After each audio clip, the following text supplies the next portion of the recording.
I was right. Mum knows best.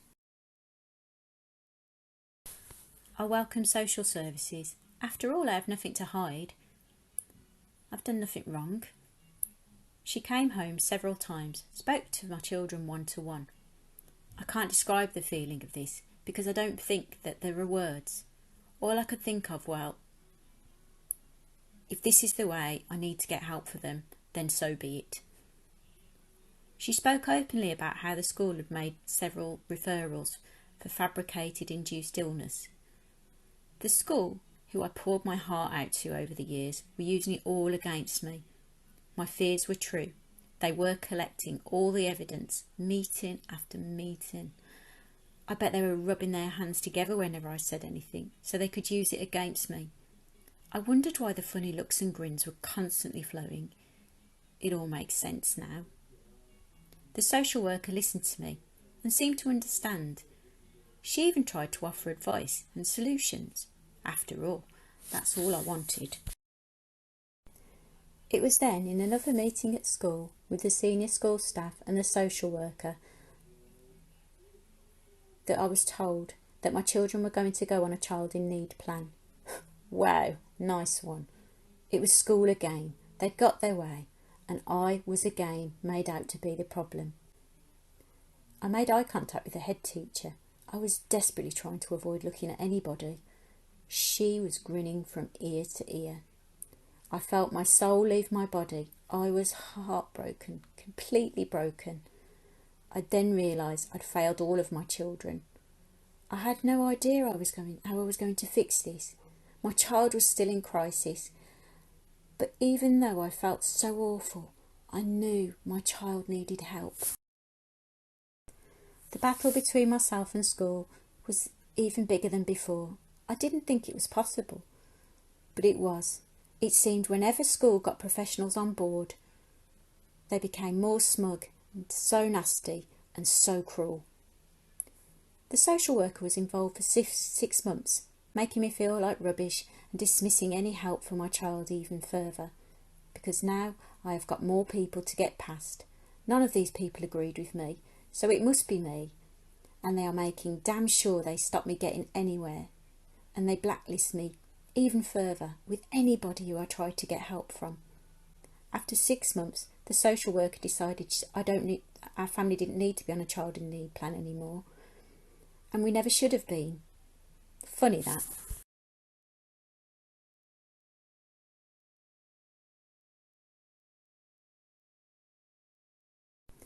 The damage was done. School as smug as ever. My child a shell. It was then that I pulled my son out of school. He was in year 6 by now. I deregistered him, and instantly the relief for both of us. It was like a huge weight had been lifted. We could both breathe again.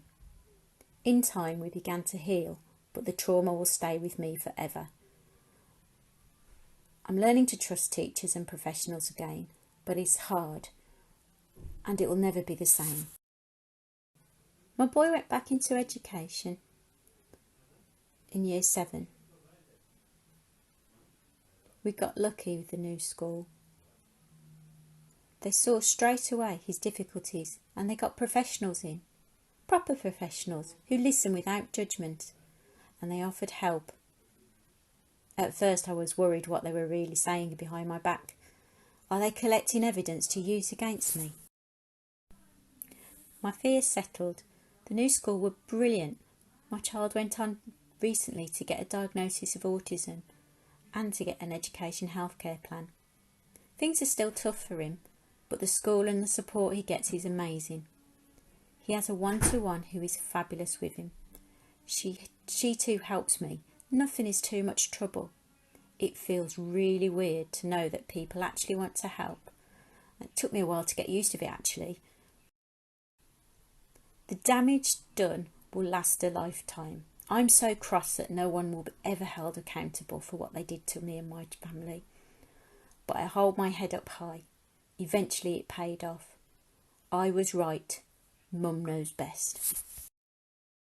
The Special Educational Needs and Disability Code of Practice from the Department of Education. All those who work with children should be alert to emerging difficulties and respond early. In particular, parents know their children best, and it's important that all practitioners listen and understand when parents express concerns about their child's development.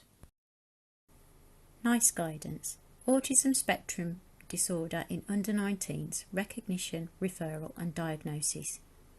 Always take parents' or carers' concerns and, if appropriate, the child's or young person's concerns about behaviour or development seriously, even if these aren't shared by others. Safeguarding children in whom illness is fabricated or induced. The Department for Children and Families.